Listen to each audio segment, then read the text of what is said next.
All right, it's 10 a.m. So welcome to the class again. Thank you for being here. And well done on your examination. Many of you passed with flying colors. Yeah, so I was definitely higher than pilot standard already. Pilot standard was 75, I was 90, right? So all 90 go back with 100. Very proud of all of you. Ahmed, keep trying. Ethan, keep trying. Keep doing your best. Finish already, right, Ethan? Excellent. All right, let's go into motivation for kids today. Yeah. So today, what's motivation for kids is when we teach swimming and we're teaching kids what are things that we need to look out for to make it interesting for them. Okay, so let's go ahead. First, in order to motivate them, right? Always know that education is important for motivation more than the skill set. Yeah, motivation is more, let me put this in another way again. Education is more important than motivation. What does it mean? We need to give them the steps on how to succeed rather than go, you can do it. Yeah? So if we give them the steps, when people understand how it works, naturally they'll be motivated already.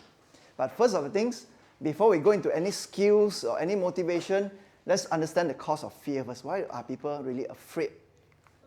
First one, you don't know their fear. So sometimes if we keep asking, why are you afraid? You don't know. Then you also don't know. If you cannot address their fear, they will feel very afraid.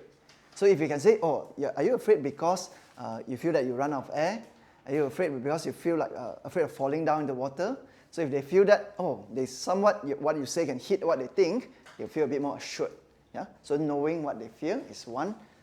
Second is doesn't address their fear. Even you know their fear, but you didn't say what is it that they're afraid of. Then, for example, last time when I was doing rock climbing, right, I realized what I wasn't afraid of is heights. I always thought I'm afraid of heights. Then eventually, what I'm really afraid of is falling.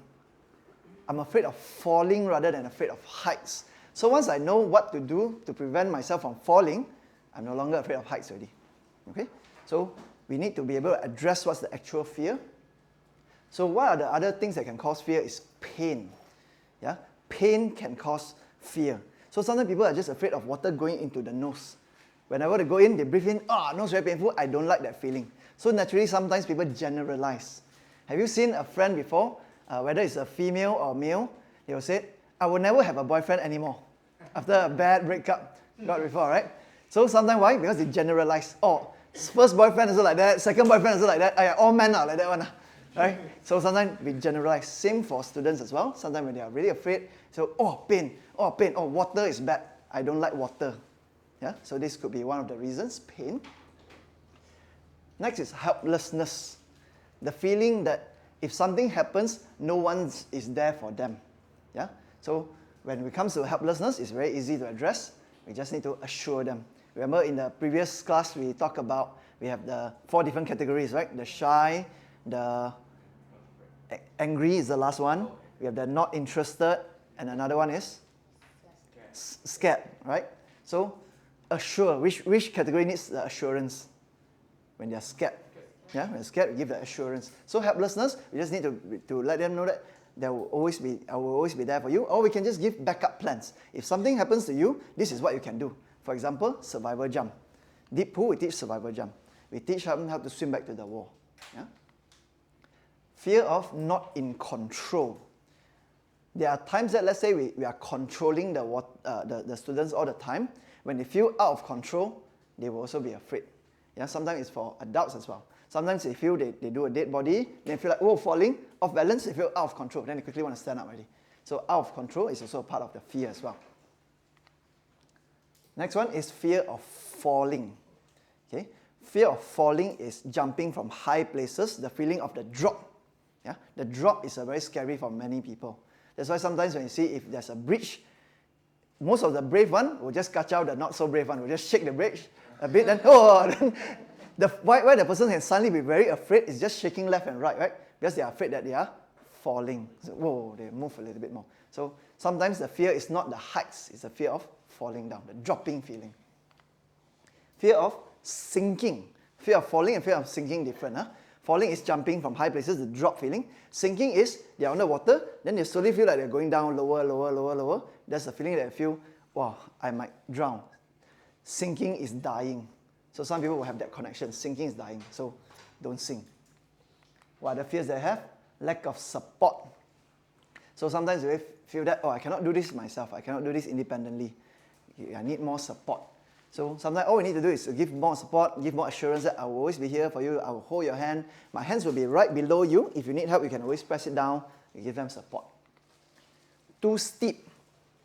Too steep is the things that you teach is suddenly like a very big step like that. Yeah? For example, if I would say, okay, Ethan, let's just walk up the table. I think you can easily do it. You just step up, then you can move up the ladder already, right? But what if it's a toddler, a baby? Okay, move up the table. Move up the table. Cannot, right? No matter how much you motivate, you can do it. Doesn't work, yeah, because it doesn't have the skill set. So the steep is also something that we must take into consideration. But why sometimes we miss? Because it's easy for us. Hey, I asked Ethan to climb the table, can what? Kevin also can what? So must be something wrong with you, not the table problem. Yeah? So if you are able to see, actually it could be steep for someone else and not steep for someone else. Be able to catch that as well.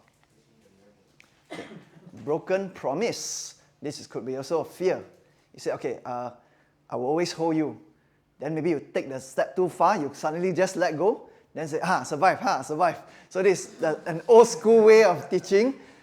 I've seen countless people who get trauma learning this way, where the instructor just kick the kids into the water or just throw them very high. I was one of the victims as well. Yeah, they say, don't worry, everything will be okay, throw. But they feel like drowning already. Yeah, so that promise is very important. Whenever you give a promise, keep that promise, build that trust. Another fear is feeling stupid. They feel like, I'm not smart. Everything I do, I always get it wrong one. So a lot of people, they are very low self-confidence. They always feel like they are afraid of getting it wrong. Yeah, fear of being not so smart, then being laughed at others. Yeah, so sometimes it's a shame. So they don't want to do it, not because they are not smart, they think that they are not smart. Okay? Failure, fear of failure, not just for kids, but for adults as well. Yeah, a lot of adults sometimes why cannot, yes? Stretching, huh? So stretch, this time I hide under the table to stretch. Raise hand, I thought got question. Like the day I was like that, I was like, very stressed. What is that question? Yeah. So fear of failure is just the sense of defeat. Someone else is better than us. Yeah. Or like just now, high pressure, right?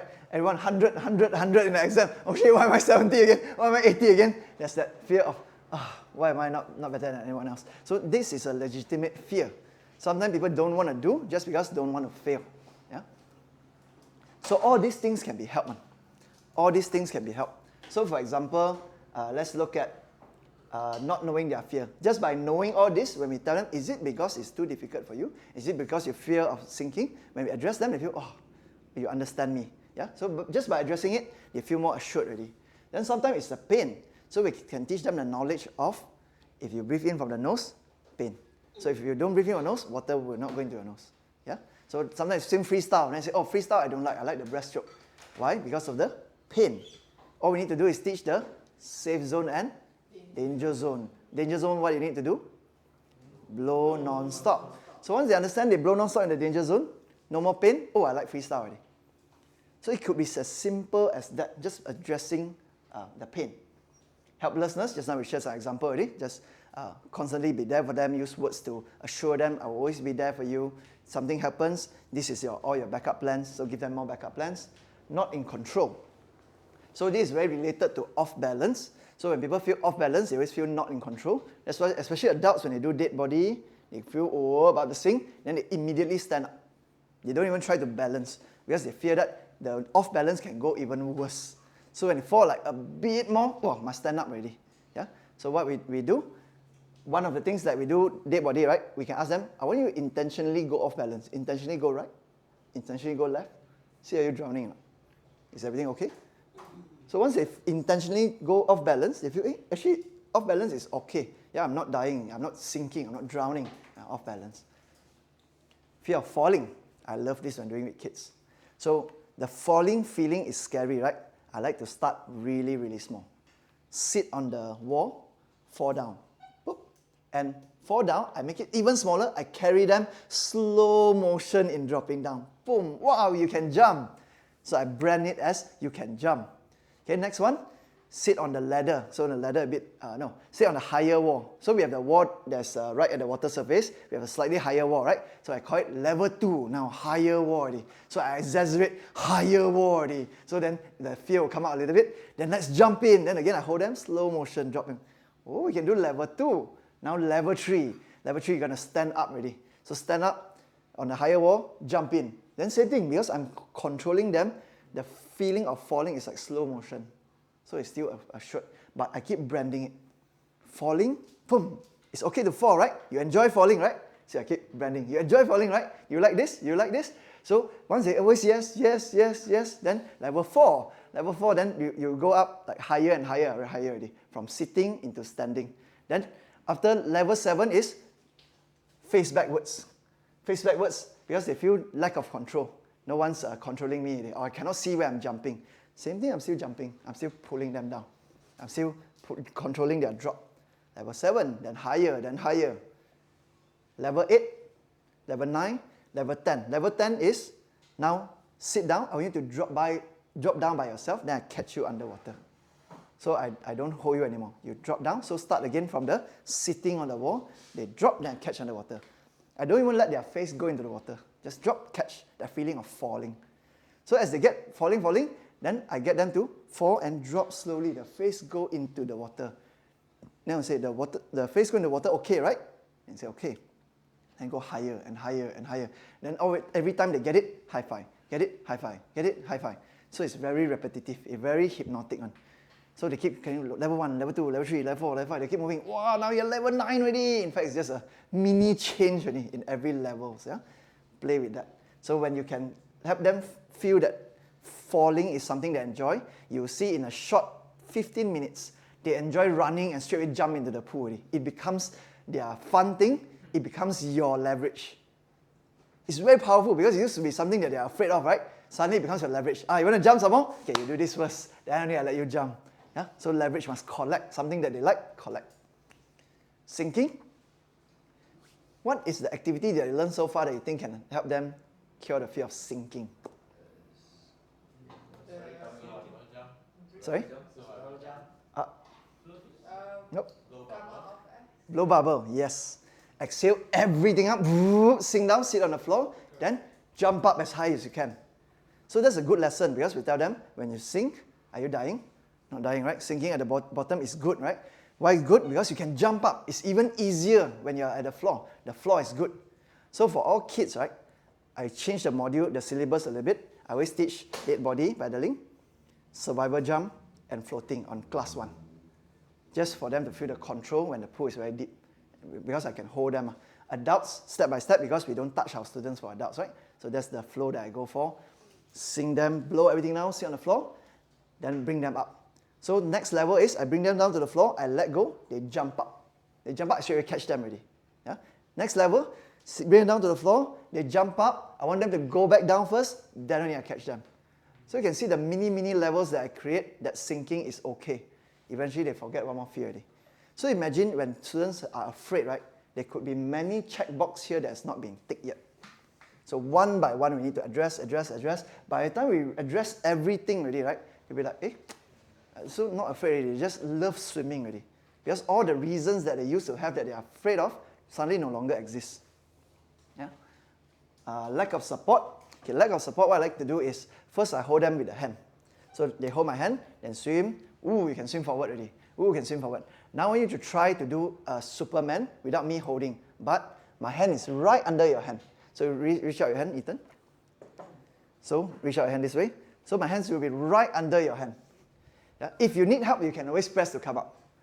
So it is giving them independence, but still have a little sense of control. Okay? Too steep. So steep is just breaking down into smaller pieces. So don't go straight into, okay, jump from the platform, jump from jumping platform, so you come down. Don't start there. Even at 4 feet, standing and jumping could also be scary. What else can you break into smaller checkpoints? Broken promise, very simple. I will always hold you. That means you always hold them. After finish, I will let you go home earlier. Every promise that you give, keep it, keep it, keep it. Yeah, that's very simple. Feeling stupid is a lot of compliments.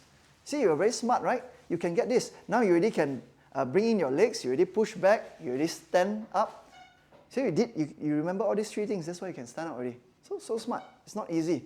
Once you can come up for air, wow, your elbow is already straight, your speed is slow, your strength is strong, your angle is downwards, and your hands is going forward slowly. All you need to do is learn how to pedal a bit higher to bring the butt up. So you got these 5 things already. Then when you summarize it for them, they feel really smart. Yeah? So you can write this down. So for someone who doesn't feel very smart, they have low confidence, summarize their things that they already can do, all the elements that they can do. Okay? Last one is failure. Failure is something very important to teach as a value because we don't want our kids to grow up to not like failure. Someone who wants to be really successful, they must learn how to enjoy failure. Because failure is a process of innovation.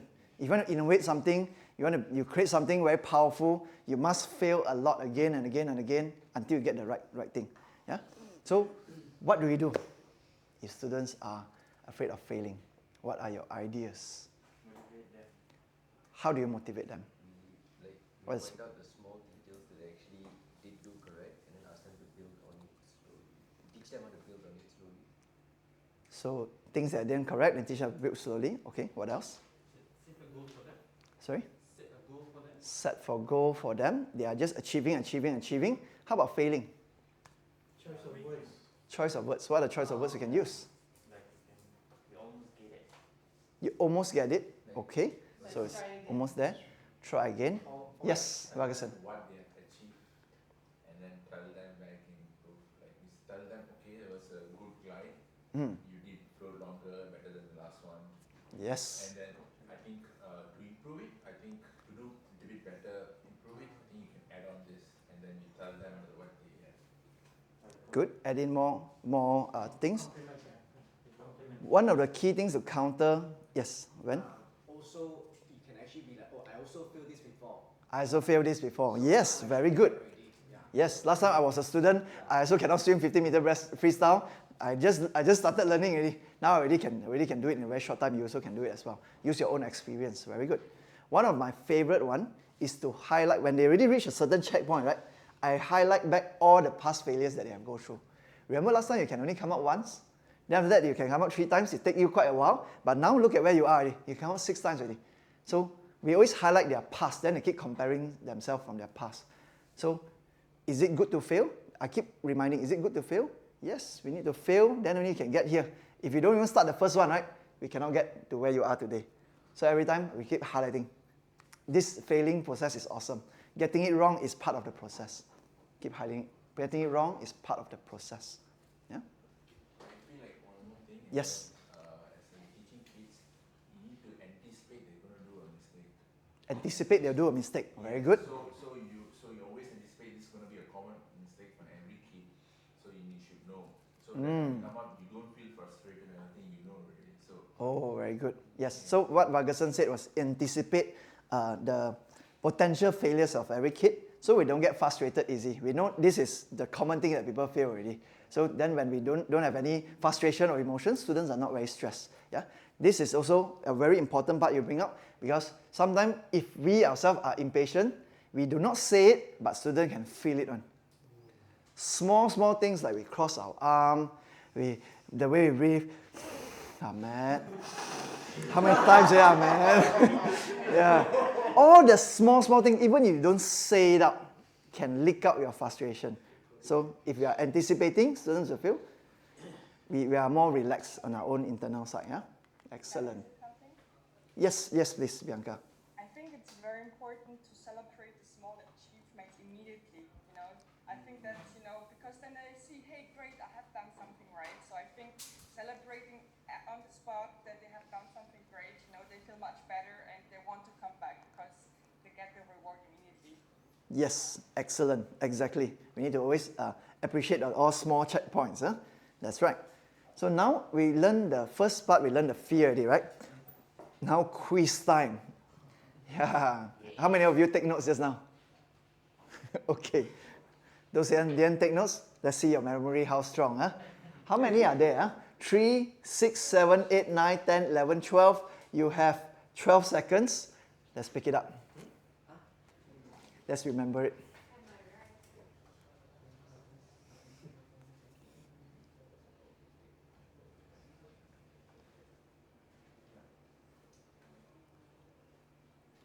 All right, that's 12 seconds. Right, Ethan, what's the first one? Doesn't have to be in order. Huh? Okay. Broken promises. Hajar. Pain. Hassan. Sorry, too steep. Very good. Kevin. Fear of failure. Shing.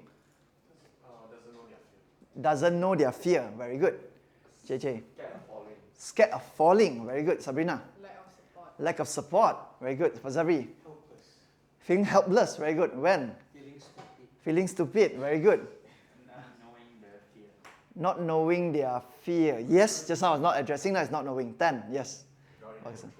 Not in control. Very good. 11, Eliza. Fear of sinking. Very good. 12. That's it already, huh? 12. Wow, so lucky you. Very lucky you. Two steep already shared already. Yeah. Already shared already. Yeah. This is so in my class it's a lot of memory game, huh? Which one already done, which one not yet done. Very good. Yes, Ferguson. One more thing, how about some students isn't one, they have a fear of not trying something new. They like to stay in the comfort zone. Not staying, fear of, don't want to try something new. Yes, not wanting to try something new, that is considered fear of failure. One of the reasons they don't want to try something new is they are afraid of failing, then only, that's why they want to test new things. Because new things always fail, right? Okay, good. Any new failures, do let me know. Phobia is considered not in control. Phobia is like a traumatic state of fear, like very, very afraid. Can we on the aircon a bit more? Start sweating already. Fear. So a trauma is just being afraid of something. Phobia is just being afraid of something. So these are the cause of the fear or the water phobia. Yeah. Sometimes usually it's multiple elements at once, but they are not able to understand it. So breaking it down is very important for you, and we don't need to keep highlighting. Actually, you are afraid of this. You are afraid of that. Yeah. We can always use words like possibly we could be afraid of this. We could be. Yeah. Because the more we brand the person, the more we say, hey, Jackson, you keep forgetting names, you're very bad with names. If I keep branding him this way, he will keep believing that I'm bad with names, I'm bad with names. If I keep giving techniques, this is how you remember student's name. Do you remember what's the technique, how to remember student's name? Say 5 times. Say 5 times, yeah? Okay. What's the way of remembering student's name again? Say 5 times. Why do I do that? Because the answer did not come from him, right? So the answer given to him, if I ask him again, then when he can say out the answer, he feels a bit smarter. Oh, I know the answer now. Very subtle, very subtle. After a while, I will ask the same question again. Then I will ask like 3 continuous questions, then I got the answer to 3 continuous answers. Then you feel even smarter. Yeah, so I like to repeat. Even when I give them the answer, I will ask again one more time. This is another good trick for kids. Yeah? So now motivation for children. Let me know if I'm going too fast. Okay, first one, when we want to motivate somebody, we must always know our audience. So we don't just use one solution for every problem. Yeah? Because if you only have a hammer, every problem looks like a nail already. Yeah? So we have to learn if nail, we use hammer. If nail with a screw, we use screwdriver. Yeah? If you want to take out the nail, you use a plier, right? So you must be able to know what are different types of audience. So even for adults all the way to children, right? We cannot just generalize them as, oh, this is kids, this is adult. I only got 2 categories. Yeah? Adults can have a lot. Are they business people? Are they athletes? What's their dreams like? What's their aspiration like? You want to go for a triathlon? They want to go for scuba diving? What's their motivation like? For kids, are they a teenager? Are they a toddler? Are they a child? What is a different stage of different segment they are in? Yeah? What could be the things that they are really interested in? Yeah? Like for example, Let It Go, that song from Frozen, right? So sometimes we generalize as only girls like it. So it could be male could like it also. So we cannot just generalize, pink, all girls like pink, all guys like blue. Yeah? We have to personalize. We have to find a way, what does this person really like? then we don't keep hitting the wrong key. Okay? So let's go into elements of motivation. As we know them, first, in order to make it motivating for kids is to keep it fun. When they enjoy themselves, that's good enough. Know that the world of the child is nothing but fun. Okay? Just like a salesman. When a person who's been in sales for like 10 years or 20 years, right? What motivates them? Money. Chasing targets. Yeah? You talk about community service, you talk about all the fund conservation. How much money can I make? Cannot make. Don't talk to me. So if you hit the wrong note, it doesn't work. Same for kids. So what's the kids' motivation is? Fun. Every time when they do want something, they are only assessing fun, not fun. That's it. For us, adults could have many things. If I don't learn, I might lose money. I spend so much money already. I don't want to spend so much money. Wow, just now I drive all the way here half an hour. I don't want to waste my time. So adult got so many more elements, time, money. Wow, this instructor not so motivating. That instructor last time more motivating. A lot of comparison. Kids is always fun, not fun. Very simple. Second, safe. If you can keep the environment safe, they feel assured, they feel nothing wrong will happen to them, they will be very motivated to try the next step and next step. Yeah? So sometimes it's just your environment, they don't feel secure. That's why they don't trust you. Yeah? So make them feel secure. Could be our choice of words, could be the way we hold them, could be the activities we give it to them. Okay? So remember to write things down that are not in the slide, especially when I give you examples. Funny. All kids love funny, right? We had entertainment category, right? What are the ways to entertain kids? First one is silly, tell stories, crack a joke, tease, one more, games, role play as well. Yeah. So do anything that makes you funny, kids will enjoy already. Silly is the most easy thing. If you think you're not silly enough, watch Mr. Bean for 2 hours. Bam! Write down formula. Analyze Mr. Bean. What makes you so funny? Write down. Yeah? You can copy him very easily. Easy. Every kids love things that are easy. When I say things that are difficult, it's actually very easy for them. I just want to boost their motivation. Like for example, now we go for the higher wall. Oh, this one really difficult. Let's see whether you can do it or not. So once they do it already, wow, so difficult. You enjoy difficult things. See, I brand them. You enjoy difficult things you dare to try. Let's try higher. This is even more difficult already. Let's see whether you can do this or not. Then jump in. Wow, it's so difficult, you still do it. You like difficult things, is it? See, just now I brand a few times already, then I ask the question, you like challenging difficult things, is it? So then, with a head nod also, then they start to follow already. Yes, I like. So if they are not sure, let's try one more time. Let's try the easy one first. Let's try difficult. Do you think you can do the difficult one? Yeah. So every time when they say it, like they know, right? No. Okay, let's try and see. So this time, make sure that you help them more. You sound very difficult, help them more. You could be the speed of how much you drop them, how slow you drop them. You can slowly increase. Let's do it one more time. The same thing. We say the same thing, but when we drop them slightly more. Have a bit more falling feeling, but we still catch them. So we can keep increasing the difficulty, and we ask them, is that okay? That's the same thing. In reality, it's not the same thing, but we say, it's actually the same thing. We jump down, you're okay, right, with jumping down? So we keep branding, okay. So the more we keep repeating on what we want them to be, we want them to be brave, we want them to take more risks, we want them to challenge difficult things, we want them to enjoy failure, we keep repeating. Oh, JJ, every time you fail, you keep trying again. I like that part of you. In fact, they didn't try, so you ask them to try one, right? So, but you keep branding until it becomes part of them. Yeah?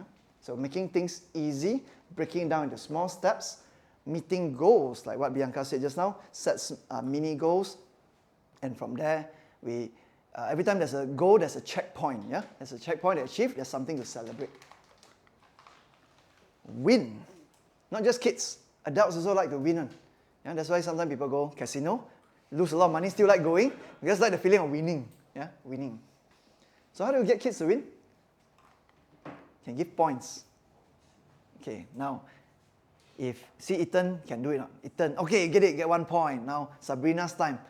Can do it. Wow, 1 point for you. Wow, tie now. Oh, Ethan can do it better. 2 point, 1 point. This is if you got 2 kids to play with, right? But what is just 1-to-1? Huh? Level, very good. You can play points as well. If you get it right, you get 1 point. If you don't get it right, I get 1 point. Yeah? So then there's still a point system already. What I usually like to do to make it addictive, I copy from casino. You don't win all the time. I make you win, lose. Almost win. Like the jackpot, they pull already. 1, 2, oh, the trade almost there. When go for people buy 4D number, you know that they almost get it, the number just terbalik only. But what's the probability of you hitting that number? It's 1 out of 10,000, right? Even the number terbalik. So that almost winning thing is a very powerful thing. Yeah. So what I like to do is I let them win 3 points first. 3, then I chase up to 4. Then they 6, then I chase up to 9. Like I almost win already. Then they feel, oh, cannot. 9 is so close. Then they push 9, like so close, 9 to 9. Boom, they win. Wow, their winning will be amplified. Man. It's not just a win. If you win, you got it. Not powerful enough. If you create that hype, almost win, bam, they win, the celebration is, you see they'll jump up. Man. Yeah? So create addiction through point system. New. Kids love new things. Yeah. Actually, many of us love things that are here. Why? We are also kids inside. Just body grow old only, but the brain same one. I heard just now all the tests. This. So new. Say, Yes. adults is just kids with money. Adults is just kids with money, yes. So we can afford more toys, right? Then you go buy toys and say, hey, nice, isn't it? So, yes. That's true, huh? With the guy who have a lot of toys at home. I only have a Thanos hand over there in his shed. Okay, new. So how do we create new when things are old? Let's say we teach dead body paddle. Dead body paddle. Cannot get it yet. We're still teaching that again and again and again. It's not new. It's old, right? So how? How do we create new things? Change to something else, then come back again. Yes, very good. You got the answer. Change to something else, then come out again. But you can always have incremental moves. Okay, now let's try a new thing. Let's try to lean back, but this time I don't hold you so much. I hold you a bit, I let go. Hold you a bit, let go. But I will always be here. Let's try this new thing. So once get it done, okay, now survival jump. Just now you're able to jump from the floor. Now see whether you can jump from the floor without me holding you or not. Let's try this new thing. So we just need to say it's new, and we keep cycling 1, 2, 3. Go for the next level. 1.1, 1.2, 1.1, 2.1, 3.1. Then we recycle again. So our choice of word can always be, let's try this new one. The next new thing that we're going to do. So they always feel very refreshed. This is very powerful to use for students who have very low attention span. Yeah, you see students that cannot concentrate very well. They always keep looking at something else, keep looking at some other people. When you have this small checkpoint, move on. Small checkpoint, move on. Then you keep saying new one, new one, new one. Whether it's 10 class, 20 class, for someone who has ADHD, very low, they are very hyperactive, this technique is very powerful. Yeah? So don't just stick to one, die, no, you don't get this, you don't go home. Yeah, don't stick to that old thing only. Yeah? Discovery. How to motivate kids is get them to discover something new. So sometimes just for fun, just say, okay, today let's try something new. You already learned the breaststroke, you already can do a freestyle. Okay, today you try to invent your own stroke. Okay, you do whatever you want. I give you like 3 minutes. You try do any other combination, then you come up with a name for it. Yeah? So you'll be surprised. Sometimes you say, okay, this is the worm stroke. The most funniest one I got was, this is a sperm stroke. I'm like, you're 6 years old. How do you learn the word sperm? So there could be, oh, where is this kid exposed to? You know? So sometimes you'll be surprised, but give them some space to try something new. And use compliments. Hey, this thing I haven't teach you yet. I teach you how to press down, but just push 45 degrees and can still come up. Actually, 45 degrees is you're going up and going forward. That makes you faster. I didn't teach you that yet. Wow, so smart. You did something new already on your own. You discovered something new on your own. Yeah. So then, how do I enforce? How do I make the kids feel even smarter? One of the biggest secret that I like to use is, we go to the parents. I don't talk to the kid. I make sure the kid is near me, that can hear me. Wow, today, Kevin learned something new. He invented his own way. He actually pushed 45 degrees. He's so smart. So then the parents will look at the kid. Oh, so proud of the kid. The the parents like, what did he learn? What skill? So did he learn? I learned that he's very matured for his age. Sorry, EJ, Yes. do you always like kids? Yeah, I love kids a lot. So how, if let's say, to convince myself that I don't really like kids? Try first. It's not something that you will like, because it's just, it takes a lot of patience to teach with kids. And sometimes it's not that we don't like kids. We don't like the mess that comes with kids. For example, my wife loves dogs, right? But she doesn't like the mess that comes with the dog one. So the mess of that, someone else will handle it. The feeding, someone else will handle it. But when, set the time, something to pet. Right? So it's not everybody, like for me, earlier I thought I didn't like dogs. Then I realized it's just that I don't want to clean up. I don't want the responsibility behind it. If I didn't go back to feed in, I don't like that guilty feeling. Yeah? So it's not that you don't like kids. There's certain mess that you don't really like, or it could be certain way that you don't know how to trigger them, to enjoy themselves. You haven't seen the feeling of their joy. It's just undiscovered territory. Try slowly. End of the day, doesn't enjoy, now my one. But pick up the skills, then eventually when they can enjoy it, you see through their face, right? The feeling is like priceless. You feel like money cannot buy this kind of face one. Yeah? That is something that eventually, maybe, you'll get into it, but no promises. Yeah? All right, independent. Kids love to be independent. Oh, anybody to admit? Okay. So, someone's controlling the screen. Okay, so independent. Independent is not being a reliant on you. So how do I build their independence? Okay, now you do the stretching already, right? Today, let's see whether you can do it yourself or not. Let's see whether you remember the sequence or not. So you will do the things that I usually do to you as well. Sometimes when I ask the questions, I don't just ask a blank question. I don't just ask, okay, Sabrina, what's the steps of our dead body? I always try to let you fill in the blanks. Step 1, legs. Then you can say, bring in already. Step 2, hands, push. Down. So I just give you like one fill in the blank to answer. So then you feel like you know the answer. Or I give you body language. First one, see I point, right? As point, then you actually legs. So even when I tell kids, like one of my favorite things I like to teach is, listen, trust, try. I say a good student will always have these 3 elements. Listen, trust, try. So a good student, when the teacher says something, you listen. Then you trust the teacher. You trust that the teacher will always be there for you. And third, you need to try. So you notice when I say that, I point. Listen, trust, try. Why I use this? Because this one, coming out for air, this is the hardest one. So I want them to keep trying when they reach the hardest point. So every time I keep asking them, what makes a good student again? Wow, you're so good. You remember this. You know what it takes to become a good student. I'm sure you'll be a very good student. You see? Keep branding them, branding them.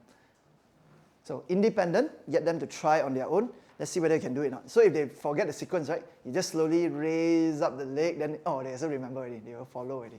Yeah? So without telling them, then always compliment them, even if when you have your guidance. Because most of the time, they pay attention to you, your words. They don't pay attention to your body language. So when you can control them through your body language, they are not realizing it. So then you can keep complimenting. Wow, you do it yourself. Wow, you remember the front, back, and side. And you remember to change leg as well. Wow, next time, let's see whether you can do it on your own, the whole thing. So next class, you keep trying until one day you can compliment them. Wow, I won't ask you to stretch, you stretch yourself already. You stretch, shower, then you wait in the pool. Oh, I love this. You are very, very independent. That feeling of I don't need to rely on anybody, the feeling of I can do it myself is a very strong feeling that a lot of kids love. Okay? So build that opportunity for them to feel independent. Smart.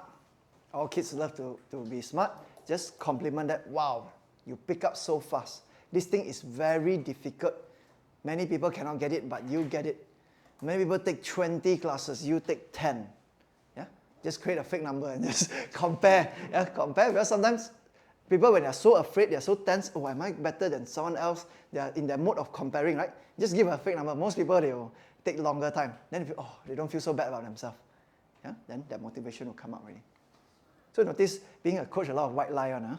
Yeah. As long as you have a good intention, your intention is to help them learn fast, white lie a little bit is still okay. Yeah? Wow, EJ teach me how to lie. With good intention, okay? Explanation. Okay, gone were the days, those days when students don't have much choice. Parents ask to do what? The student will just do whatever the parents ask. Now, the power has shifted to the kids already. Kids say, I don't want. The parents say, okay, no worries, let's not learn this. So, many times, a lot of kids, why they don't like certain things? Because old school way of teaching is, I ask you to do it, you do it now. We force our way through. It works for us last time when we don't have much choice. But now, to the kids, we must learn how to explain. We need to do this because. It's beneficial because. It's going to help you in certain ways. So we need to use dreams, we need to use hope, we need to use their interests to suck them in to feel this is something that they like. Something they like, something they enjoy. Then they naturally fall in love with what you teach, not by force. Yeah? These days, force almost doesn't work already. Unless the parents are also military style, tiger mom, I don't care, that one easy job for you. Yeah? But always explain. Proud of, this is my superpower word, that I use it conservatively. Every class I don't just say, okay, I'm proud of you, I'm proud of you. I save it when there's a huge achievement. Wow, this one is like really difficult. I'm so proud of you for trying. Yeah, you failed so many times already, but you didn't give up. You fail, you try, you fail, you try. I'm so proud of you for failing so many times until you get it. That one powerful word, they will suddenly, it's like a light shine on them. It's very, very powerful. So use it sparingly. Yeah? Why? Because a lot of parents, especially Asian, we are not used to complimenting our kids. Yeah? Every time we see something good, can do better. Every time we see something, yeah, like that only. Right? So even worse to use a word of, oh, I'm so proud of you for doing this.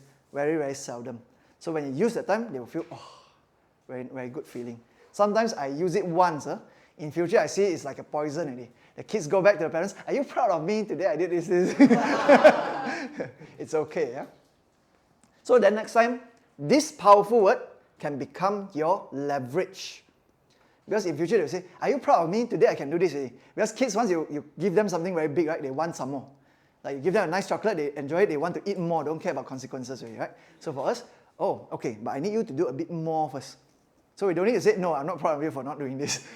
We just, okay, let's see whether you can do this, more of this. Let's see whether you can come up for 3 times. You try your best.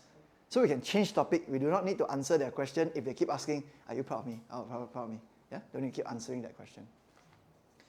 Feeling love. Our kids love to feel love. Now, test.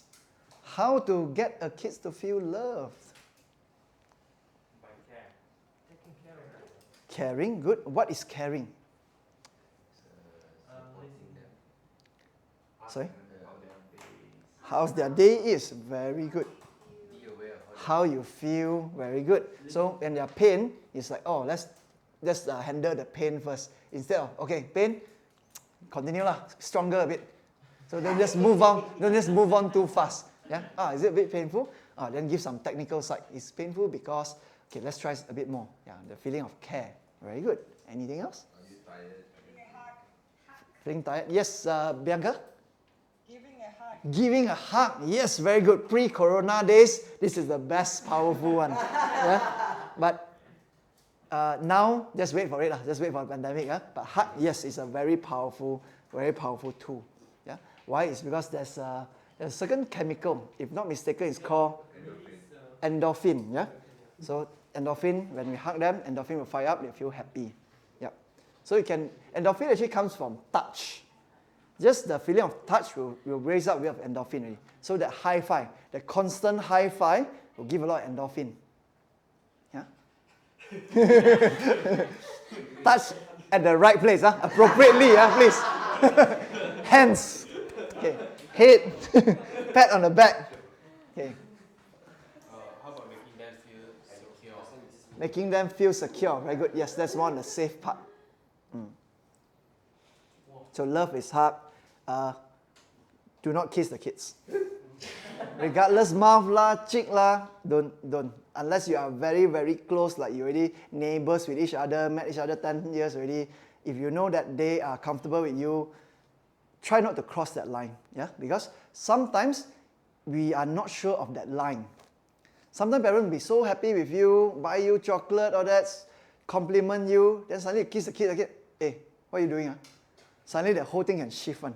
Yeah, so be very sensitive to certain type of touch. Yeah? I think it's also important that everyone gets a high five or a praise, because if you leave out someone, they feel like, oh, I didn't do it well, and then they feel guilty and they feel ashamed, and they might not want to come back. You know, they want to be part of the group, especially the younger ones. Yes. They want to be part of the team, and they have this, I want to be great as everyone else, and even not better. That's right, that's right. So one of a good strategy is like give each other a high five, right? So you can high five all the kids for doing very well, or you can even you have a bit of teamwork, high five each other for the kids. Yeah, thanks for that, Bianca, very good input. So that teamwork kind of thing is very powerful for building leaderships. To be happy for someone else's success. This is something that we can build in a class. Don't underestimate your swimming class. You're really not just teaching swimming. You can teach leadership, you can teach good values, you can teach hard works, you can teach resilience. So many things. Swimming is only a platform only. Leverage on it to build that future leader. Yeah? That sometimes we always think, okay, teacher is the one that builds the country because they are the ones who build us up, right? We are also a teacher. We just teach different subjects only. So once a week, you have the power to make a difference for the future generation. So be very mindful of not just teaching swimming. Anything else. Can I grow these kids to be more polite, have better manners, can encourage others, don't have that feeling of jealousy, build that value. Because that short time, a lot of things not taught at home, not taught at school. Sometimes just unlucky. The teacher didn't share these things. At home, didn't share these things. You are the gap filler already. Anything that you see missing, you play a different role, a very big role. Yeah? Most people can just say, not my problem. This one should be taught at home. Your mother didn't teach you to say thank you. If the mom didn't teach you to say thank you, it's your job already. Don't pass it to someone else. Yeah? The buck stops here. Good. Now, all these are my favorite things to do. To me, this is very, very sufficient already. All this way of motivating kids is very, very sufficient. Only if no choice, all this, everything I tried, it doesn't really work. Then my last 3 techniques, which is not so positive. Yeah, we call it the black hat technique. It's a white hat and black hat technique. So one is better than. So use a bit of comparison. Let's see whether you can do a bit better than what you see on the other kid or not. Ideally, I try not to. The best way of better than, before comparing with someone else, always start with, let's see, can you be better than yourself, than your previous record or not? Usually that is very, very sufficient already. Yeah? Second is a sense of belonging. So like, for example, just now Bianca said, let them feel belonging, right? Let them feel that they are in the group. So if there's really, really no chance, really, like other things I cannot do already, I will make them feel excluded. But I'll make it so addictive that they beg me to be included. I want to give you an example. I used to have this kid from Johor. So this kid from Johor drive all the way here, so very high pressure for me. The parents only have 1 day. He said, doesn't matter how many hours, as long as I can get him to swim. When a kid arrived here, wow, that dad have like 7 siblings, 7 kids. Yeah, so that kid is the youngest one. So when he come here, the kid is a fiery, angry kid. Don't want to learn swimming. Very angry kid, scolding them. Why you bring me here? I say I don't want to learn swimming already. To a point, he take the slipper and beat the dad's face. Bam! Who is like 7, 8 years old. My instinct, can you just leave, let me have one-to-one with him? That was my instinct, you know. Then I was thinking, I'm sure many of the teachers have this same instinct as well. Would go the hard way, would go the punish way. And for me, I believe this kid will get even worse, will be even more rebellious the harder I go for. So I'm calculating, if a lot of people cannot fix it, they are using an instinct kind of strategy. Can I change my strategy or not? So what I do is, I'm not paid to teach the other 6 kids.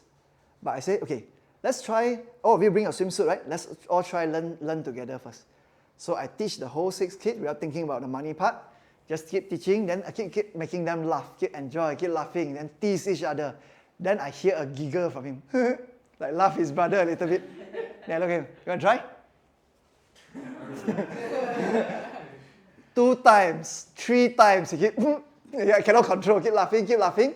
Eventually, hey, come on, come try. Even the brothers are like, come on, it's very fun, come on, it's very fun. I can see that all the brothers and sisters, they know what game I'm playing. They are also trying to seduce him to come in. So they keep playing, I keep teasing. So not everybody wins all the time. Have you ever seen an advertisement, right? A game advertisement. They make it in a way that is like so obvious one the answer, but they keep showing the wrong answer. Then it's like, it's just do this, then you can win already. Then you need to download that app to play that game. Yeah. Why? They make it something look so obvious that you feel, cannot, I must show you how it's done. It's actually so easy. I use this strategy. So I make it like, it's so easy, but the other person cannot get it. Then he will like, no, it's like that. Then he come already. Come, show. Yeah, your brother cannot get it one. Let's show. Then suddenly he show. He can put the face in water. Then we all laugh. Then play together. Okay, let's see who got more points. Suddenly he didn't realize he's already included in the game. He's already in the water, already playing that one-to-one. So then, once we finish the class already, right? Then I would share, okay, we're going to have another session later in the evening. But if I hear you scold your dad, you raise your voice, you ever beat your dad again, I will never teach you ever again. You will never be in this group to learn together. Is that okay? Can you keep that promise? I said, okay. Then come back, I check with dad. Is the dad, did he beat you just now? Did he scold you? Did he raise his voice? No. Okay, can join the class. Next time I hear this, I will never let you have to be in my class. So suddenly you see the leverage change already. From he don't want to what he wants, then I can change it. If you want this, you give me this first, then only I give you that. Can see?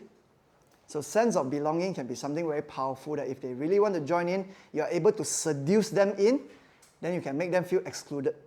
You do what I want, and then you come into the group. Yeah? So this one, ideally, I don't use until I get like a really difficult kid. Yeah? So one thing you can also learn here, remember if you have an emotional instinct, angry, frustrated, sad, anything that makes you feel emotionally like uncomfortable, pause first. Think that most people will have your same feeling. They will have do something usual that you are currently about to do. Think again. Is there any other strategies that I can do or not? Yeah? That I can implement. Last one is avoid punishment. This is the last one. So you don't do this, you really don't want to do, we're not going to go home. You really don't want to do this, we're going to stay here for a long time. Yeah?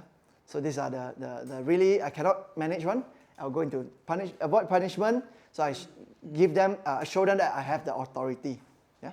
I need you to at least talk to me first. If you talk to me, then we can not learn swimming today. We're just going to talk about it, then I'll let you go home. See, I let you go home is a powerful word of giving you leverage. So they know that you have the authority. Yeah? So this is the last few things that I'll use. Majority, I would say 90% of the kids, the first 2 rows is sufficient already. Yeah? Sometimes, shortcut, I use a quick avoid punishment, then I need to go back to the rest. So they know where I stand. They know that I have the power to not let them get what they want. Yeah? So I have the power to give them what they want, I have the power to take it away. Once they know that, then I can play with all other stuff. Yeah? So use more seductive technique rather than force. Make sense so far? Okay, good. Tools, what tools we can use? We've got another 7 more minutes. So let me just go through very quickly. You can use, I will just give, all these are just overview, very brief overviews. You can use distraction. So can go into like games. Suddenly after learning swimming, say, okay, after you learn swimming, we're going to play already. So it's like distracting them. But play, if you play productively, a lot of games can become a learning point. Yeah? But I use that as my leverage. So I don't just simply give games. Yeah? It's my leverage. I can be persuasive, I can be firm, I can be forceful. Yeah, forceful, I'll give you an example. When floating on the back, right? Sometimes they dare not lie down. So, but sometimes they try their best to lie down a little bit for like 2 seconds. If I want them to go a bit longer, right? I say, okay, now let's try 5 seconds, can or not? My one finger, I'm holding their head. But my finger is a lot stronger than them for kids, right? So I hold, then suddenly they cannot come out, they get stuck. So 1, 2, 3, 4, 5, 6. Wow, you can do for 6 seconds. Then I raise up, high five. They forget that I actually force them to go down a bit longer. Wow, now I can do 6 seconds. Let's see whether you can do it on your own for 8 seconds or not. Then I try not to press them already this time. Then see whether they can independently go down or not. Because sometimes you use the number, right, to compare. They feel, hey, I can really do 6. Oh, the next one must be pretty easy. Because earlier their fear was just, oh, what if I sink down? What if I feel pain? All these things that what if didn't happen when you force them. Right? And the force cannot be very obvious. It's very, very subtle when you force. Yeah? So use more persuasive and find the middle line of always being firm. So firm means if there's a certain rule that you need to hold, you need to hold. Cannot be have too much leeway. Like for example, the 1 minute rule. If I say okay, then it will get more and more. But that day Jackson also 1 minute, but all this, you have more and more leeway already. So we sometimes have to be a bit more firm. Use games. We will explore more of the games in the young kids strategy. Remember to have leverage. We talked a lot about leverage in our previous trainings. Choice of words. Every time when it doesn't work for somebody, is there another way to say the same thing? Change our choice of words. Look inwards. What are the options that you have? Remember, your observation is to pick up as many ammo as possible. What are the tools that you have? What are the games that you have? What are the choice of words you have? Put in a lot of options. So when it comes, when you're actually in a fight already, when you're actually having the student already, yeah, during the boxing day, you actually anticipate. If I get hit, what's that feeling? So as learn, if they cannot get it, what's their feeling? If they don't even want to go to the pool, what do? You have a lot of options that you have. Okay. So next part is, in order to have a very strong structure, first remember the syllabus in chronological order. You have to know it by order. Your order just need to skip a little bit, right? You teach, let's say, paddle first before dead body. You teach landing first before putting the face in the water. A lot of things can go wrong. Yeah? So remember the structure in chronological order. You need to remember back all the concepts that we learned. More air float, less air sink. Harder will be sinking. Softer will be floating. Remember all these small concepts and physics, related to physics. Cause and effect. Be very aware that when I do this, what's the consequences? What's the return that I come back? So whenever we feel that it's not a desired effect, go home, take down some journal, take down some notes. I did this, I said this. Don't know why the students doesn't respond to it very well. So tomorrow, maybe let me try something else. So that journal is very powerful. That journal kind of helped me build my swimming system, right? Because when I first started, I don't want to go through certification. Until now, I also don't have any certification for any swimming school. I want to start from scratch. I don't want to have like a pre-mixed food. I want to know where to buy the garlic, how to chop the garlic. I want every small detail. Yeah. So how does the journal help me? I get to think back, where did I go wrong? Yeah? So then you know a lot of cause and effect. Learn to read body language. That's another skill to pick up. Know that there's many different types of personality types. Short attention span, long attention span. Are they willing to go? Are they not willing to go? Even that day we break down, there's a not willing and, sorry? Not willing, there's 3. There's willing, there's another 3, right? So not willing, what's the other 3? Don't even want to go into the pool. Yeah? Can go into the pool. Not willing, but can go into the pool. So pick up what are other personality types, what are different ways that we can categorize people so they can give different medicine to different type of problems that you have. Timing. So be aware of when to teach, when not to teach, when to say, when not to say, when to let them go and do their own thing, when to teach, when to keep giving them instructions. What do you mean by risk appetite? Are they the type that willing to take risks? Like, no matter what, safe, not safe, don't know what will happen, they will just jump into the pool one. High risk appetite. Yeah, they don't care about the safety one. Pain also never mind one. They always know they have a safety net. Then there's the other type that's like, need to touch the water a bit first, see can or not, can or not. When put 2 ears, you want to try half the ear, cannot, half the ear, cannot. Small steps. So there are people who like to take more risks, there are people who like to take less risks. So you need to be aware of their risk appetite. Then we want to find that middle line. Because taking too much risk is brave, but reckless. So you need to bring them down to learn to manage risk. Be brave, but manage your risk. People who are too conservative, they're not try new things. Always want to stick to things that are safe, that are comfortable. We want to teach them how to take a bit more risk. Know what is calculated risk. Yeah? So when they don't learn the elements, they have to take more calculated risks. That's why the 70-year-old students want to look forward to go for rock climbing already. Because they feel, taking risks is okay. I just need to know what to control. So this is the last thing you can write down. This is I like to remember this is what, so what, now what. So what do they need to do? So what is like the explaining the why. Why do I need to do this? Yeah. So what if I do this thing that you asked me to do? What's the benefit for me? What's the reason for me? So explain. Then now what? Take the action to start moving.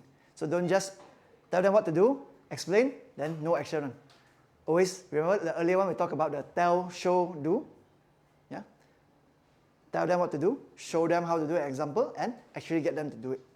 So for me, something very similar. Know what you want to share with them, share the explanation behind it, get them to take action so they can relate directly to what they have learned. All right, with that, that's all for my presentation. Hope you enjoyed it. That's all for motivation for kids. It's actually 1 hour. Yeah, 1 whole hour passed already. Yeah? Very fast, right? Oh, in a hypnotizing state already now. Okay. So let's go around and share what's your biggest takeaway? What's your diamond of the day? Let's start with Jackson first. What's the biggest point that hit you that, wow, I definitely remember this out of all the things we have learned today? We skip first, we come back to you, Eliza. Actually, I want to ask teaching young kids the module is exactly same with foundation and relaxation. Okay, so Eliza's question is teaching young kids and the adult or the big kids in guaranteed same or not? The graduate condition is the same, the syllabus is the same, but later in young kids strategy we learn what are things that we need to move up first. Yeah, in the young kids strategy we'll learn about that. Okay. What's your biggest diamond of the day? Biggest take home point? Maybe like how to make the kids happy, like role playing, sharing story. Example of like the one that you say the angry type of kid, how you handle it is very good experience. I mean I don't have that kind of experience, so if you didn't share with me, then if I get this kind of student, I might not know how to. I won't be angry with him, but I will like scared, like I don't know how to take care of this. Okay, so the case study helps, gives you a bit of example of if this kind of scenario, do this. Yeah, hopefully in the case study we'll have more of that as well. Very good. Okay, Bagasan, what's your biggest take home point? I like the technique they use, the black hat technique as the last resort. That's your favorite technique, is it? I like to come hard and then slowly come down myself. So maybe I should try, because I someone who jumped in between. So I want to have fun as usual. Like I said, ask them what do you want to do today. I want to have fun. So when I want them to be serious, I want to go back. That's why I always try to up first and then skip. So yeah. What you're doing is exactly right already. All you need is being conscious that am I being too hard or not? Or is there other strategies I can use? Once you have that mindset, it's good enough. Because it's good to start hard, then you can always come down. That is like extremely good, a good mindset to start with. Yeah? So I think I like the technique they use, black hat technique. Black hat technique. You change your, so yeah. So. Okay, thank you. Switch your hat. Ahmad? Strategy how to solve the problem with the kids, because most of this we're gonna face it again later on with the new kids once they come into the class. So all those it's really good tips. It's like motivate them to be in the class and having fun more to come back again. Okay, thank you for that. Bianca, are you able to hear their feedbacks? Or is it too soft? Very little. Huh? Okay, we pass the laptop around. Okay, Wen, what's your biggest take-home point for today? I think the biggest point I take back today will be I need to learn about why am I so fear of teaching kids. Is it because of my past childhood that I don't have a very happy childhood memory? So it actually made me feel like I am such a burden for my family. Maybe it can relate to why I'm actually, because I don't like my when I'm young. I see. So maybe it can be because of that as well. I think I need to go back and trace back why am I not liking that. I see. Yeah. So Touch first. Yeah. Touch kids. Once you're able to I mean, I emotionally touch them, you kind of see whether it's worthy or not. I did try a few kids. Surprisingly, they are quite happy with my teaching, but I just feel like, am I really doing that? Okay. Yeah. Okay. But just that, when I see kids making noise, I feel like I want to put my fist on their mouth. Shut up. It takes a lot of patience for that. Yeah. Yeah. So I'm actually trying to analyzing is like, am I not liking myself childhood or am I not liking kids? So I'm actually trying to We will explore that one day. Yeah? Okay, good. Let's pass down to Fazari. What's your learning point of the day? I'm very surprised that you came across this methodology because this methodology, this technique is what I experienced when I was young. I was a very difficult kid last time. So this teacher, I'm not talking about Malaysia or Singapore. Before Singapore, I was in UK. So they use this methodology to handle me this time. So they did a lot of encouragement, a lot of persuasion, and later on, when it's too difficult, then only they tried the black hat technique. Yeah. So this is very useful. Lovely. Yes. That's good to know. Okay, let's pass down to JJ. Passing down, just ensure that Bianca can hear. If not, in her point of view, it's like seeing EJ's face and no sound. What's going on? So basically, I have a question. Remember you said the avoid punishment one. Like you said, you have to do this, if not you cannot go home. Yep. What if the kids like, I can go home, This is my mom, I can go home. Then what do you do? We will try. I'll talk to that. Because when I insist, that means I need to be able to keep that promise. That means if I don't want to go home, right, I must make sure my next class there's no other students. Yeah, so that I can hold on to that promise. So I will teach sometimes 1 hour and a half, 2 hours. They know the time finished. Hey, why am I still here? Then eventually they feel that you really have that power. Yeah, sometimes they're smart enough to know the time. But one time passed already, they realize, oh, you really have power. Then they, okay, let go. From what I learned, actually, there's a lot of ways to create leverage. I was kind of afraid also, like how to control them. Like not say fully control, but what to choose in choice of words and stuff. But then I see like there's actually a lot of possibility to create a lot of type of leverage. Lovely. You know. Mind more open to see different ways to create leverage. Huh? Ways.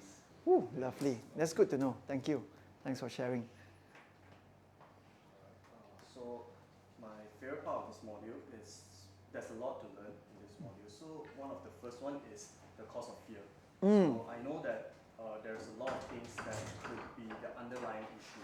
So for instance, like not knowing your fear is one of the biggest one.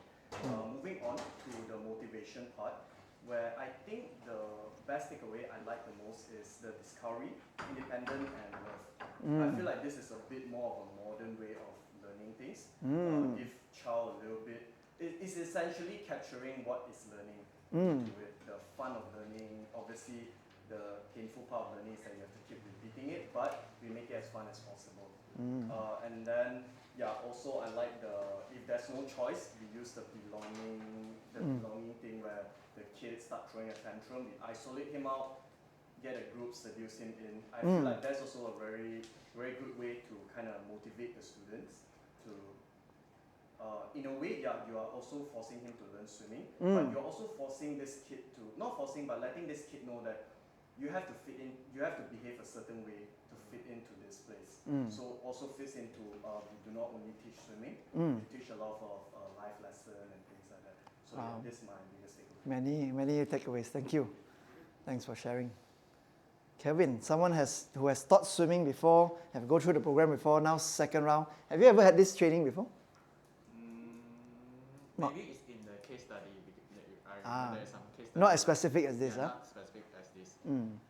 The key takeaway, I can't wait to go to play with Kit as soon as possible. Oh, your ammo is there. You want to shoot the gun already. Nice. But then like, as there's, I mean, the main key takeaway that I was like stop a while and think about is when you talk about the kid, don't react based on our emotional instinct. Like, because I think I do encounter some kids like this, especially the special kids one. Like, because that time, like, the kid, when first passed to me, I really don't know like how autism kid react. And his level of autism, I think, if 1 to 10, he almost reaching 9 to 10. And the first meeting was with him was like, he was running the whole pool. I still have leg that can run, so I run with him. And he was like shouting and screaming very loudly, and all the lifeguard and everyone are looking at me chasing the kid like I'm like want to kidnap him. But so I was like, wow, oh, this kid gonna give me a hard time. That's my first instinct when it comes to me. So I was like, oh, okay.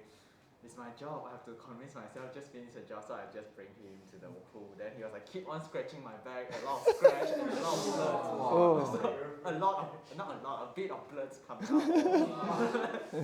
But then like eventually I feel that like, okay, if every coach is just like give up on that point, right, then how do they actually learn? Like, so after that incident, I was like, want to learn more about how all these special kids deal, and also like all those hardship their family feel. So be more compassionate when you think about like, when just don't generalize one thing and just give judgmental so fast. So you actually learn more. Beautiful. Although I'm still practicing how, especially when you say, because for autism kid, I think I still can handle compared to like when you say this very kind of rude kid, I haven't encountered. I'm afraid I might not be able to, but then I haven't tried yet. So. Okay. Thanks for sharing. Very good sharing. Thanks, Kevin. I think We that love it. Sabrina. mainly kids also because of parenting as well. Their parents taught that way. So Not intentional. It's just sometimes the parents doesn't know the cause and effect. If I treat them this way, I say it this way, the effect is that. Because the effect is not instant. So that's why when you bring up a kid, sometimes a lot of parents, they also feel disappointed at themselves. Why my child becomes so angry? Why a child becomes so entitled? It's just because they didn't know what they did that causes that. Because all of us, we are not trained to be parents. Yeah, we don't have a manual. Not all of us go library and see how to become a parent.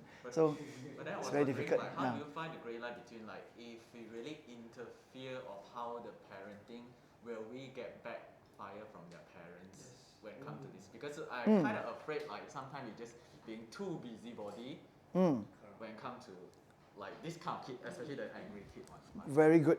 So, like just now, I love Kevin's question is how far is like too far that we need to step on. I'll give you another example when we first implement the bowing down. Right? We want all students, when you meet your teacher, say, good morning teacher, bow down. As simple as that. There are parents who said, this is not the way that I teach my kids. My kids shouldn't be bowing to you. Who are you to be bowed at? So they go into this kind of mode. If we feel that the parents is really uncomfortable, it's okay. We just explain ourselves. Bowing is a part of respect, and maybe it's not in your culture, but it's okay. We don't need to insist him to do that. Yeah, so we don't really need to if they don't want to. We don't force. Yeah, we don't force. We try our best. Something they don't want, it's okay. Yes, Bianca. You want to share something? But I have to say, a lot of parents actually, this is just my experience, bring their child to swimming lessons because they want that you teach them to have manners. Because often they cannot control their children, and they want, because they know they're in this safe environment, and the attitude becomes totally different also from the child, and because they have their friends and peers, so they actually really want that you teach them manners and how to behave, and so yes, it's very totally hard, agree. I would say, especially if you have really angry children, but I tell you, the first thing what you should have is trust. They need to trust you. If they don't trust you, forget it. This will be so hard time you figure it out. So if you don't trust in your ability and also how you interact with the children, it's hard to handle an angry child. And on the other side, you need to control yourself. You know, everyone has a different mood every single day. You know, you can be happy, you can be moody, you can be hungry, you can be, you know, there's so many different moods. So it's very important that you observe yourself. For me, my attitude, once I come into my swimming session, you know, I open the door, I have a 100% attitude of being, you know, a swimming teacher and what I want to become a swimming teacher, you know, to be professional, to be not moody or angry or whatsoever what I was before I opened the door.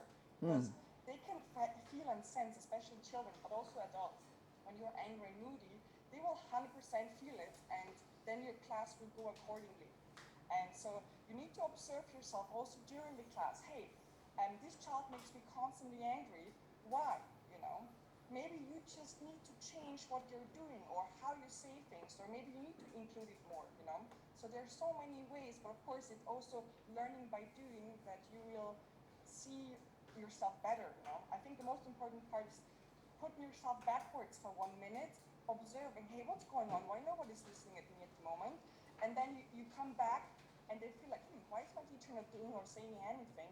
And then everyone maybe suddenly hears and listens at them again because they felt, okay, I don't want to just, you know, do nothing. So really try also pull yourself back and see, hey, what can I do different? And maybe, am I moody or am I reacting because the child is triggering my trigger points? So it's a really good session, I would say, but also for adults, but also for children. Yeah. Thank you. Thank you. Yes, good sharing. Right, Sabrina, next. What's your take-home point? For me, I love the point part on the motivation for children. Point. Points. Points. Okay. Yeah, that one is very helpful because for me, I just realized that even my lecturer used that technique for Lecturer, us. wow. Yeah, during my uni. Interesting. In my uni, my lecturer even used that technique. It feels like, okay, who's gonna win? And my lecturer, let's say at the end of the semester, we get this amount of points. We get 1% extra for our final. Okay. So, Okay. the points we get, we need to like answer her questions, basically. Use points to motivate you. Huh? It even works as a teenager. It's because he has leverage. You don't play his game, they'll get the point, you cannot pass your exam. Okay, thank you for sharing. Next, Ethan. Nice. Okay, so for me, one of my biggest takeaways from this module, as Sabrina mentioned, was the variety of elements for motivation, especially for kids. Because I noticed most kids, they want to be, when they come for lessons, especially for swimming, they want to feel comfortable, and then they want you as a coach to understand them, because maybe they don't get that much of acceptance at home. Yes. So even in the sense that, when the kids come in the pool, relating to my own experience when I was learning how to swim, I always felt like, okay, I need the coach to be there to hold my hand, if not I can't swim. And immediately right after they start crying to their mom or something, and they'll be like, I don't want to come back, I don't get the assurance from the coach that he'll be there.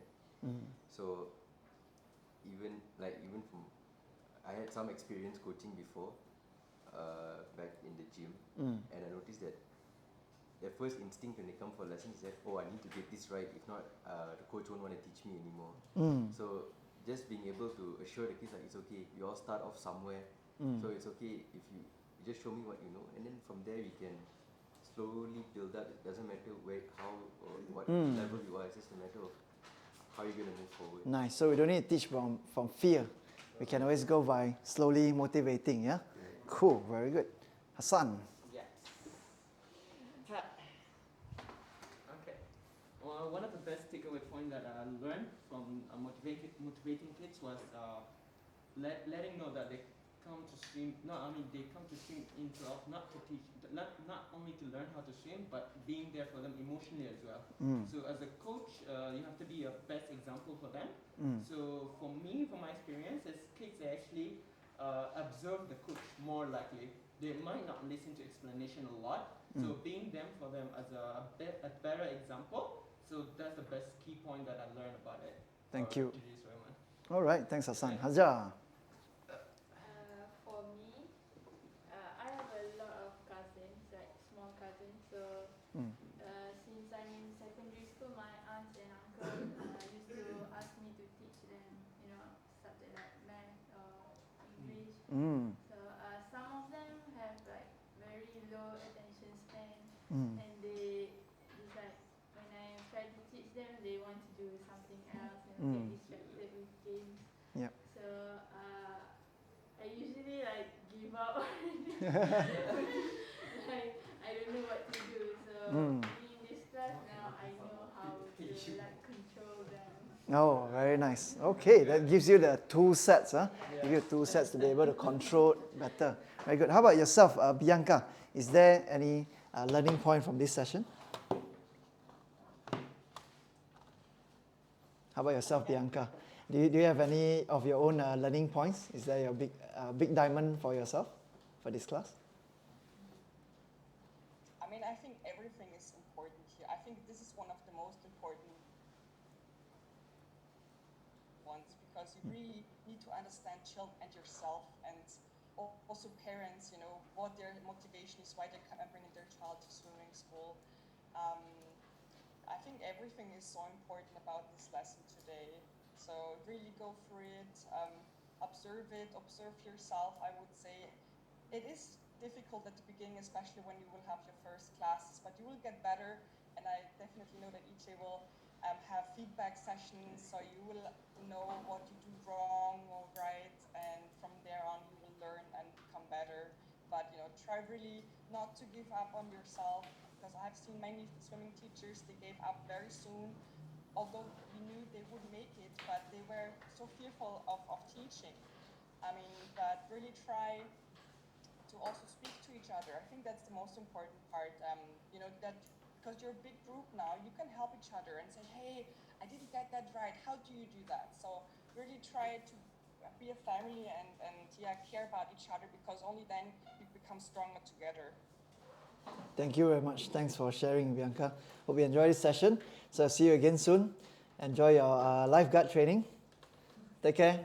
Bye-bye. I will. Bye. Bye.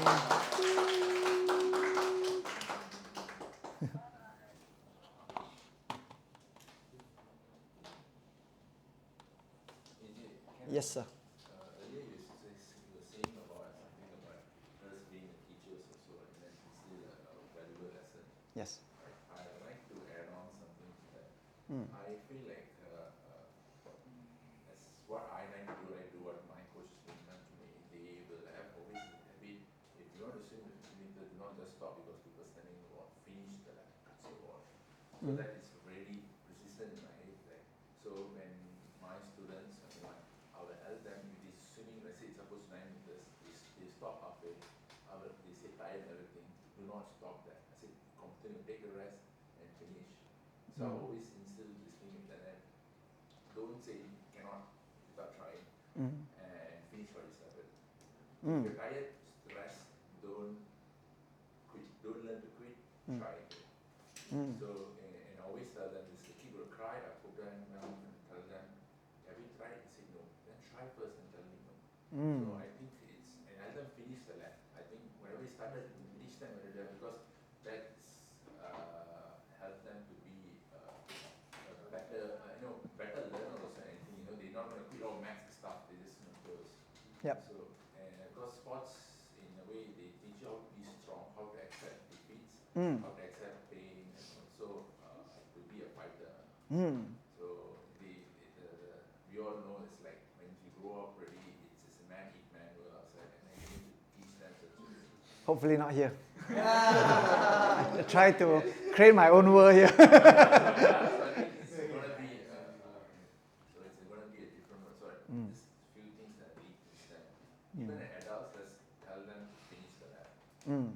Yeah, that's very important to at least finish it. Yeah. All I'm conscious of is whether they have the skills. Because sometimes I don't want to push them if they don't have the skills. I just have to be sure that is it the skill set or is it the willpower. If it's the willpower, I would want to share more of don't give up. But if I know it's a skills problem, I will see something to fix first. Then only can go 50. Yeah. So this is something I'm aware of. Skills or will? Never share. Ah! Yes! Ha! Yes. Jackson. Yes. Wonder you so I will sure get back to you. Wait, I learn. But is there something you learn? If you, nothing you learn, it's okay. Yeah, I think Yeah. the best part is to actually diagnose the fear. Right? Many times when the kids is with you and then they started crying, and we always get a bit panic. We're like, oh no, how do I solve this problem? Is it pain? Is it this? Is it that? And then there's always the safest route is the parents that's nearby them and say, oh, you want to go to your father first, you go to your mother. Because like I worked with children in the hospital before, and this is always what the therapists do most of the time. Do you want to take a break? Go to the parents first. And the parents calm them down, then we just finish the session afterward. But then we're not actually really understanding what's the main problem. Why are they crying? Why are they afraid? This and that.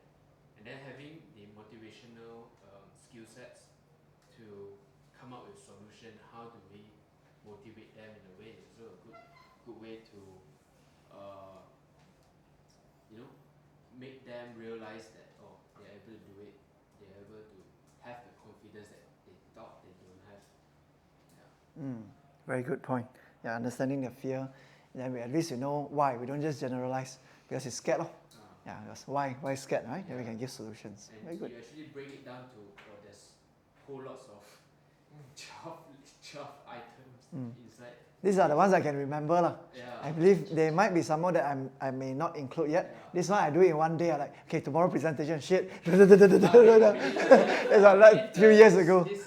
This list comes from your experiences and the things that you observe as well. So it's a good share actually. Yeah, if any time you feel that there's more, do input so I can keep updating my list. Yeah, this is not the final list. It's just one day, next day presentation rush. I don't know why I always do things last minute. Like even this one, just now, okay, what to share already? Last sharing was like last year. Yeah. But once you really enjoy it, it's a lot smoother. It's very easy for you to just blurt it out. Yeah. Okay, ZK, any diamond? Diamond of the lesson. That others haven't shared yet. Memory game. Okay, so one point that is still sticking in my mind is white lies. White lies. So eventually, I like observed EJ pointing out our mistakes, but it's like after complimenting, so it's like even if it's not improving, you keep like saying, "Oh, good job, you improve," but I know. when I'm still in the same mode actually. Oh, you improve, okay. And that is a problem for me because why? It means that in a group, maybe I didn't pay close attention to his mistake. So whenever his progress maybe deteriorate, I give a generic good job. Because I was seeing like 5 at a time. So I could have missed him and say good job. So that time he'll feel, real man, this good job. So this thing can be counterproductive. It can go the other way around if it's not specific. But for me, most of the time it's like it's better than being denied all the time. Because like I know that I know some of my mistakes and all that, and then after coming out of the water, no, you did that wrong. Yeah. Change it now. Try again. Like, oh man.